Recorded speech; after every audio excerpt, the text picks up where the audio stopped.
নমস্কার আমার প্রিয় বন্ধুরা, আশা করছি তোমরা যে যেখান থেকে আমার এই ভিডিওটি দেখছো সবাই খুব খুব ভালো আছো, সুস্থ আছো। আর আমিও তোমাদের সকলের ভালোবাসাতে বেশ ভালো আছি। আমি সাথী, আমার ছোট্ট চ্যানেলে সকল বন্ধুদেরকে অনেক অনেক স্বাগত আর আমার বুক ভরা ভালোবাসা জানিয়ে আজকের ভিডিওটি শুরু করলাম। তো বন্ধুরা, প্রত্যেক দিনের মতনই আজকের ভিডিওটি তোমাদের কাছে খুব ভালো লাগবে, তোমরা স্কিপ না করে দেখতে থাকো। আর যে সকল নতুন বন্ধুরা এখনো পর্যন্ত আমার চ্যানেলটি সাবস্ক্রাইব করনি, তোমরা আমার চ্যানেলটি সাবস্ক্রাইব করে নিয়ে আমাকে সাপোর্ট করে পাশে থেকো। তো এখন বাজে বিকাল 6:30। দুপুরবেলাতে খেয়ে দিয়ে ছেলে মেয়েকে নিয়ে একটুখানি ঘুমিয়েছিলাম। আর দেখলে তো বন্ধুরা, এক ট্রে ডিম ধুলাম। এই ডিম বরকাল অফিস থেকে আসার সময় নিয়ে এসেছিল, তো আজকে সেই ডিমগুলো ধুয়ে রেখে দিয়েছি জল ঝরাতে। জল ঝরে গেলে ফ্রিজের মধ্যে রেখে দেবো। আজ মিলে 2 দিন হলো আমাদের এখানে খুব গরম পড়েছে, গরমের জন্য না টেকাই যাচ্ছে না। আর ডিম যদি ফ্রিজের মধ্যে না রেখে দিই তাহলে তো পচে যেতে পারে, ওই জন্য। তো বন্ধুরা, এখন আমাদের সন্ধ্যাবেলা টিফিন করার টাইম হয়ে গেছে। ছেলে বায়না করেছে মাম্মি বার্গার বানাও। বার্গার বানাতে গেলে তো কত কিছু লাগবে, এখন হঠাৎ করে সেই সব জিনিসগুলো কোথায় পাবো? তাই ছেলেকে বললাম, বাবা তোকে আমি পিৎজা বানিয়ে খাওয়াবো। তো পিৎজা বলতে কি বললো তো বন্ধুরা, আমি যাই করি না কেন তার মধ্যে যদি একটুখানি চিজ দিয়ে দিই, আমার ছেলে বলে সেটাই পিৎজা। ওই জন্য ওকে বললাম কি, বাবা দাও ব্রেড দিয়ে তোমাকে পিৎজা বানিয়ে দিই। আর এখানে প্রিন্সকে গিয়েও একটা ডিম সিদ্ধ মেখে খাইয়ে দিচ্ছে, মানে আস্ত খেতে পারে না, ছোট ছোট টুকরো করে দিয়েছে, এখন ও খেলো। আর মেয়েকে বললাম, বাবা আমি টিফিন বানাতে থাকি, ততক্ষণ ঘরে একটু ঝাড়ু লাগিয়ে দে। পারে না আমার মেয়ে, জানো তো বন্ধুরা, ঝাড়ু লাগাতে। একটু একটু করতে করতে সবকিছুই শিখে যাবে, মেয়ে মানুষ, ওদেরকে তো সবকিছুই করতে হবে। তাছাড়া আমি মেয়েকে দিনে বেশি কাজকর্ম করাই না, যখন দেখি আমি করে উঠে পারছি না তখন একটু বলি। তো বন্ধুরা, অনেকে আমাকে জিজ্ঞাসা করছিলে তোমার ছেলে মেয়ের বয়স কত। তো আজকে ভাবছি বলেই দিই, আমার মেয়ের বয়স হলো 11 বছর প্লাস, মানে 12 বছর এখনো হয়নি। আর আমার ছেলের বয়স 9 বছর, মানে 10 বছরে সবে মাত্র পড়লো। যাই হোক বন্ধুরা, দেখো আমার এখানে টিফিন বানানো হয়ে গেছে, সবাই মিলে বসে গেছি খেতে। ভেবেছিলাম ছেলেকে একটু হরলিক্স দিয়ে দুধ গুলে দেবো, কিন্তু না, দেখো এর সঙ্গে ডিম সিদ্ধ নিয়েছি তো ওই জন্য দিলাম না। খেয়ে বলছে মাম্মি হেভি টেস্ট হয়েছে। একদম সিম্পল ভাবে করেছি, জানো তো বন্ধুরা, বাটার দিয়েছি, তার উপরে ব্রেড দিয়ে একটুখানি সেকে নিয়ে ভেতরে চিজ দিয়ে দিয়েছি। এর মধ্যে না কোনো লঙ্কা গুঁড়ো, না গোলমরিচের গুঁড়ো, না কোনো সস, বুঝেছো, একদম সিম্পল। তাই খেয়ে আমার ছেলে বলছে মাম্মি খুব টেস্টি হয়েছে। যাই হোক বন্ধুরা, তোমরা একটা জিনিস দেখো, আমাদের জানলাতে টিয়া পাখি বসে রয়েছে, ওখান থেকে বসে বসে না কাচের মধ্যে দিয়ে ঘরের মধ্যে দেখছে। ভাগ্যিস আমাদের প্রিন্স ওকে দেখেনি, যদি দেখতো তাহলে ওকে না 1 সেকেন্ডও বসতে দিত না, দুষ্টুটা। তো বন্ধুরা, এখন সন্ধ্যা হয়ে গেছে, তাড়াতাড়ি করে ভাবছি রান্নাটা সেরে নেব। এখানে তরি তরকারি কেটে মাছ ভিজিয়ে রেখেছি। আগে থেকে যদি মাছ ভিজিয়ে রাখতাম তাহলে ভালো হতো, জানো তো, বরফ জমে রয়েছে অনেক। একদমই মনে ছিল না আমার মাছ ভেজানোর কথা, জানো তো বন্ধুরা। এখন কতক্ষণ যে টাইম লাগবে বরফ বলতে তার কোনো ঠিক ঠিকানা নেই। ততক্ষণ আমি যেসবগুলো ভাজা হবে, পটল তারপরে করলা কেটে রেখেছি, ওগুলো ভাজতে থাকি, ততক্ষণ বরফ গলে যাবে। রান্নাঘরে জানলাটা খুললে না খুব হাওয়া ঢোকে, ওই জন্য গ্যাসটা না ভালো করে জ্বলতে পারে না। সব সময় রান্না করার সময় জানলা বন্ধ করে রাখতে হয়। জানলা যদি খোলা না থাকে বাষ্প তো ভিতরে ঢুকবে, তাই না বলো বন্ধুরা? ওই কারণে দেখো কিরকম ঘোলা ঘোলা দেখা যাচ্ছে।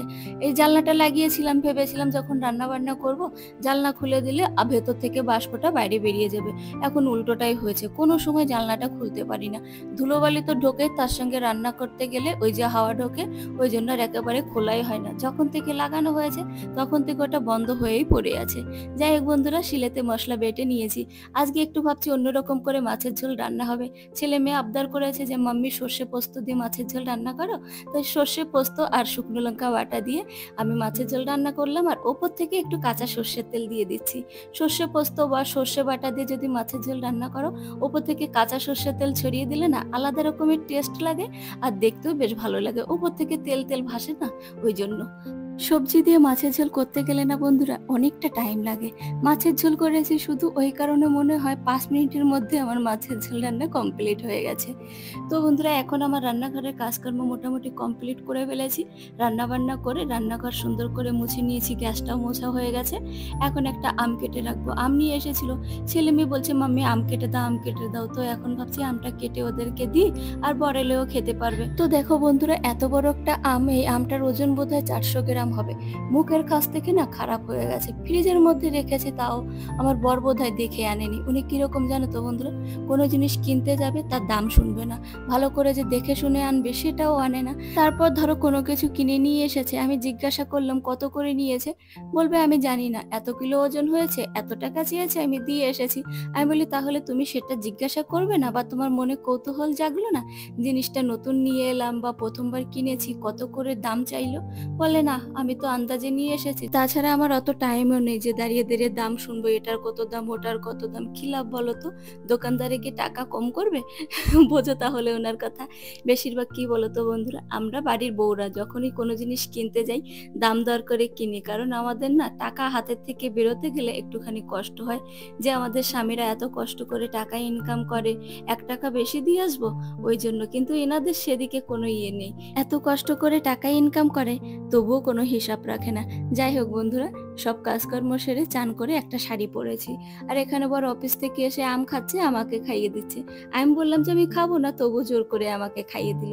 তো বন্ধুরা এখানে দেখো একটা বাক্স নিয়ে এসেছি। এটা কি বাক্স বলো তো বন্ধুরা? তোমরা কি গেস করতে পারছো এর মধ্যে কি আছে? পারছো না তো? তাহলে চলো আমি বলে দিই। এর মধ্যে আছে একটা কেক। এই কেকটা কেন নিয়ে এসেছি? আমার ফেসবুক পেজ সাথী রয় নামে যে পেজটা আছে, ওখানে আমার 80,000 ফলোয়ার কমপ্লিট হয়েছে, সেই খুশিতে একটা কেক কাটছি। তো বন্ধুরা আমরা বাড়ির প্রত্যেকে ভীষণ খুশি, আমার ছেলে মেয়ে বর, আমি তো আছি। কোনো একটা জায়গাতে গিয়ে যদি তুমি কোনো কাজে সাকসেস হও, তাহলে তো খুশি হবেই, তাই না বলো বন্ধুরা?